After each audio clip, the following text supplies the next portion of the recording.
nyaya yokuti kudzinza kwaunobva kumusha radongo, ungozvitora sezvinhu nje usingazive kuti ukaona uine dzinza rine dongo, zviri kuratidza kuti munyika yemweya vanhu vedzinza iroro Satani apedza nemi.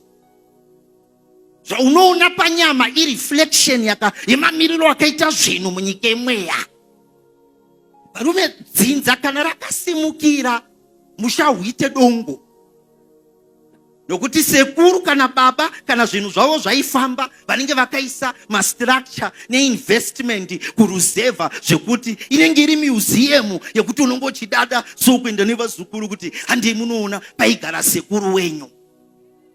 Asi uri pano uri kubva dzinza yekuti kumusha kwako tikaenda hapachatooneka kuti pakambovakwa kaimba pakagara vanhu pakachengetwa vazukuru radongo.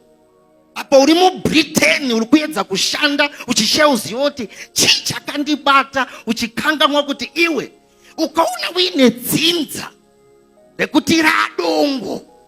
Varume, kwaunotrace kunzi ndokwenyu pakagara nasekuru naana baba, pashaya munhu 1 dzinza rese aita chido chekupagara.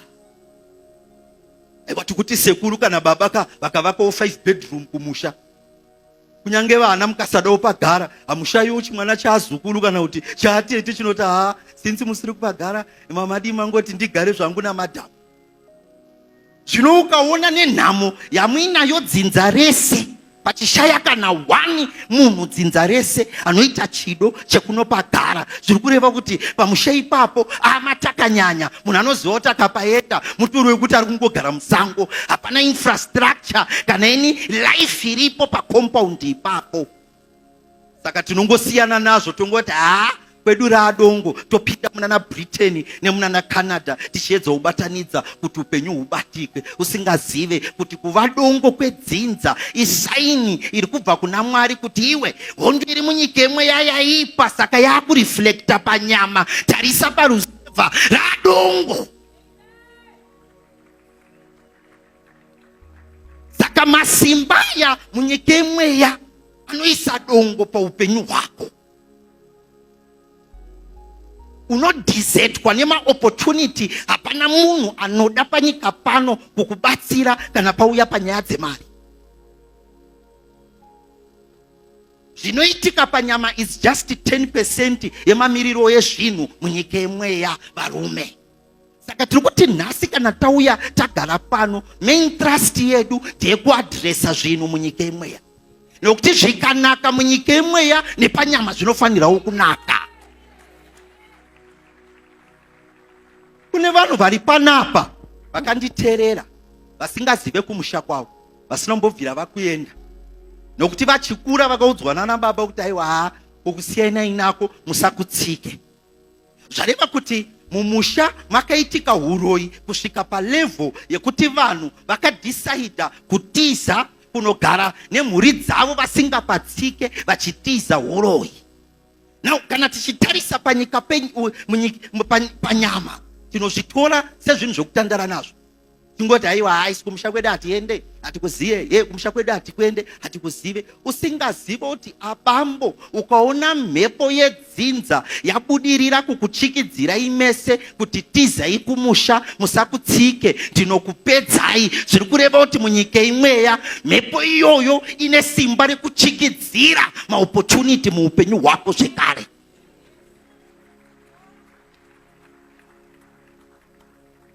Varume, ukasangana nemuti wemuchero paine nyoka iri mumuti imomo, muchero uchioneka kuti muchero uyu uchatadza kuutema nekuda kwokuti uri kutyika nyoka iyoyo, kuti iyi nyoka inondiuraya. Saka kune vanhu vane madzinza ekuti mune nyoka nemapere neshumba nemhepo dzedzinza dzatora maropafadzo aMwari dzikamagadha. Vanhu kuti vamaasese vari kuchikidzirwa kuti musasvike tinokuparadzai.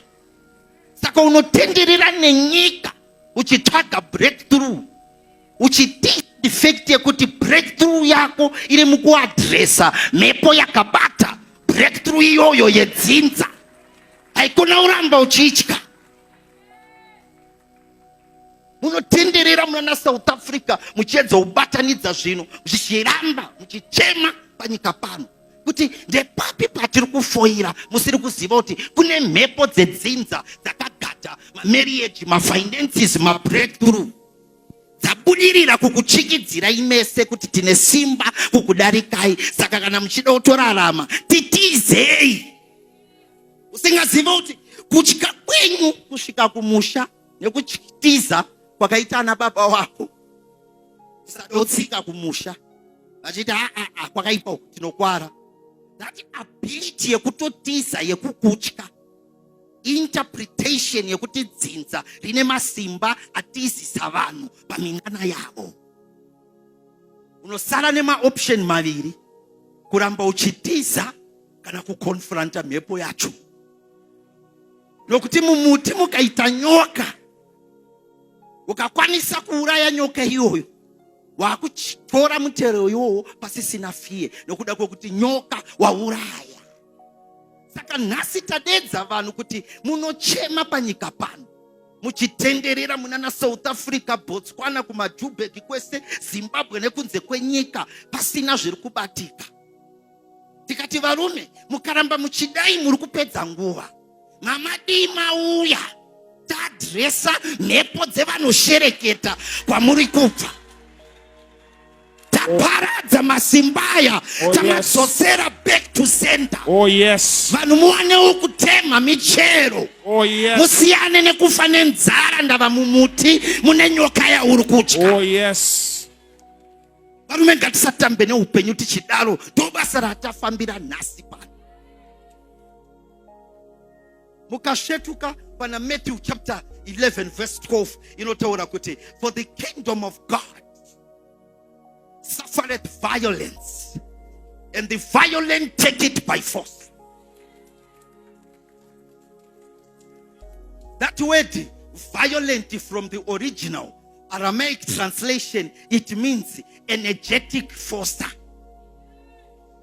Munoziva maboy takakwadziswa nekamweya ke low self esteem, so hatigone kutora what is rightfully ours. Ndinorevei, even nyika dziri muAfrica, ma-liberation movement ese akatangwa muAfrica, at their conception they were big movements.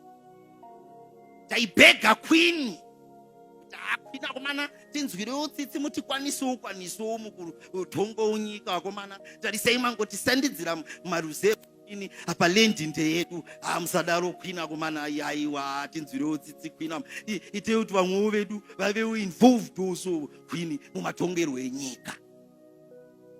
Saka even ma-liberation movement yemuAfrica, nekuda kwokuti varungu vakaisa low self esteem yekunyanya kuti dzinyirira, vakatipa kapfungwa kekukumbira zvinhu zvedu.